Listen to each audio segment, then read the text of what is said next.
Диалогтың бүгінгі қонағы Гүлбадан Мәдібаева. Астана қаласындағы құрамына 18 кітапхана кіретін орталықтандырылған кітапханалар жүйесінің басшысы. Оның 6 балалар кітапханасы, 11 бұқаралық, 1 зағип және нашар көретіндерге арналған кітапхана.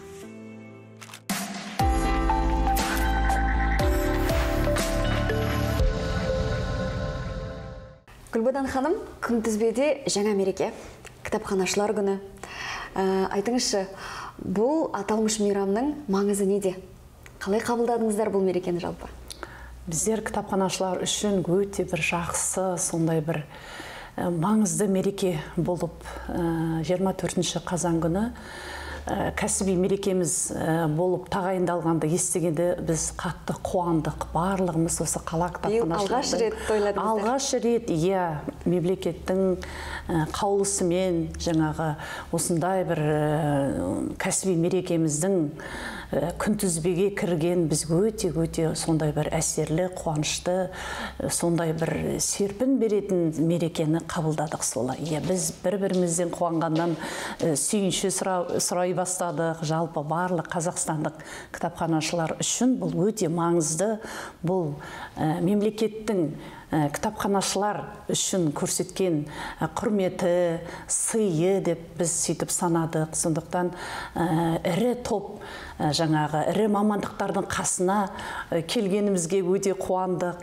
Біз енді ғасырлар бойы кітапханалар бұл білімнің, парасаттың ордасы болғаннан кейін бізге осындай күнді тағайындалып берген мемлекетке өте ризамыз, өте қуаныштымыз.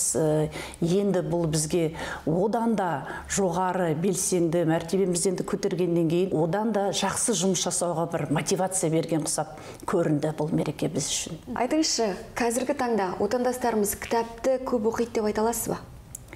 Енді бұлай біз бұл сұрақты бізге жиі қояды ғой. Кітапханада, жалпы өзім кітапханада 20 жылдан астам жұмыс жасап жатырмын. Көпті көрген, қандай оқырмандар бізге келеді, қандай оқырмандар кітапты сүйіп оқитын бәрін бұлай бақылап отырсақ, жалпы қазір мен айталам, жалпы қала тұрғындарының 30% әлде де болса кітапты жақсы оқиды. Өзіміздің тұрақты оқырмандарымыз бар кітапханалардың. Жаңа айтып кеттіңіз, 18 кітапхана бар, оның ішінде 6 кітапхана балаларға арналған, 11 көпшілік кітапхана, бір кітапханамыз арнайы көзі нашар көретін азаматтарға арналған кітапханалар. Соның барлығының өзінің тұрақты оқырмандары бар.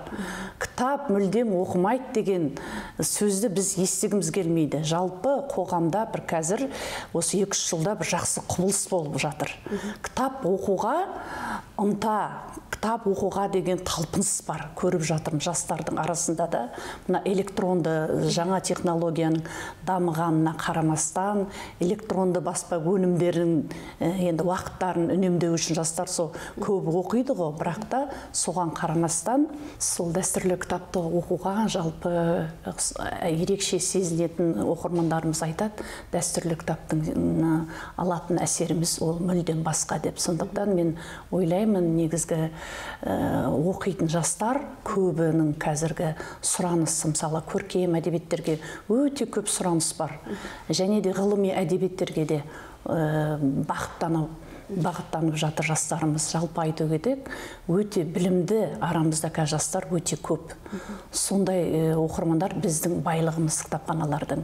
Біз өте сондай құшағымызды жайып, сондай білімге құштары бар оқырмандарымыз қатты сыйлаймыз, құрметтейміз. Соларды көптеген іс-шаралардың құрметті қонағы болуына шақырамыз. Сондай бір өзіміз құрмет жасаймыз арамызда кітапқа тұрақты оқырмандарымызға. Өзімнің мына мінезіме әлде болса өзімнің болмысым, сондай бір қабілетім, сондай бір кітапхана мамандығына итеріп тұрттағы осыны өзім алғым келді.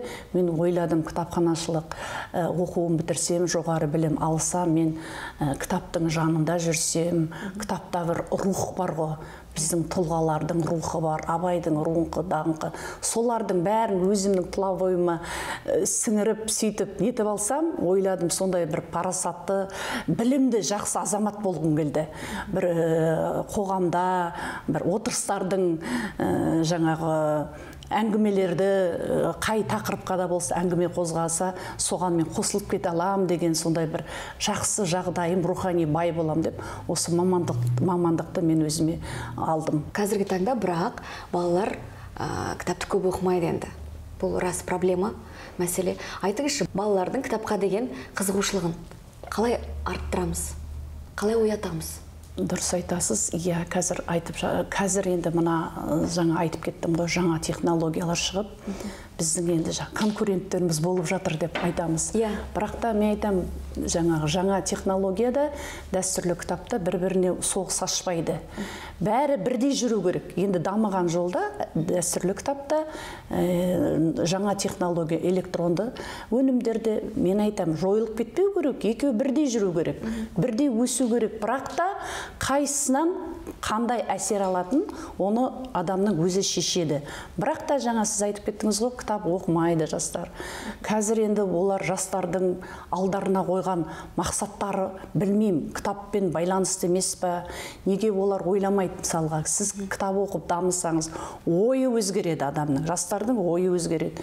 Кітапты енді біз қазір соны ояту үшін қайтадан жастарымызды кітапханаларға келу үшін біз көптеген іс-шараларды ұйымдастырып жатырмыз.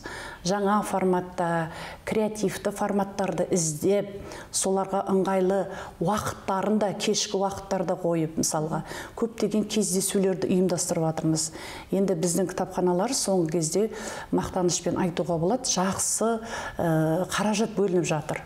Мына кітаптың жаңағы толықтыруына да, әдебиетпен толықтыруына да жақсы қаражат бөлініп, қала әкімшілігінен сондай бір қорымыз толып, жақсы әдебиеттер келіп жатыр. Жастардың сүйетін, сүйіп оқитын әдебиеттері көп келіп жатыр. Біз оны да қазір талғамын, жастардың қандай кітап оқитын талғамын біз білеміз, олар әртүрлі. Қазір көбі жастардың жеке дамыған, жеке дамуына әсер ететін кітаптарды. Личное саморазвитие деп айтады ғой, сол тақырыпқа көп іздейді әдебиеттерді. Гүлбадан ханым, баспалардың жаңалықтарын қадағалап отырасыз ба? Иә, әрине, біз кітапханада жұмыс жасағаннан кейін біз жан-жақты болуымыз керек. Қай жерден қандай кітаптар шығып жатыр, жаңа авторлардың кітабын бақылап отырамыз. Біздің кітапханаларда арнайы бөлім бар, әдебиетті толықтыру бөлімі.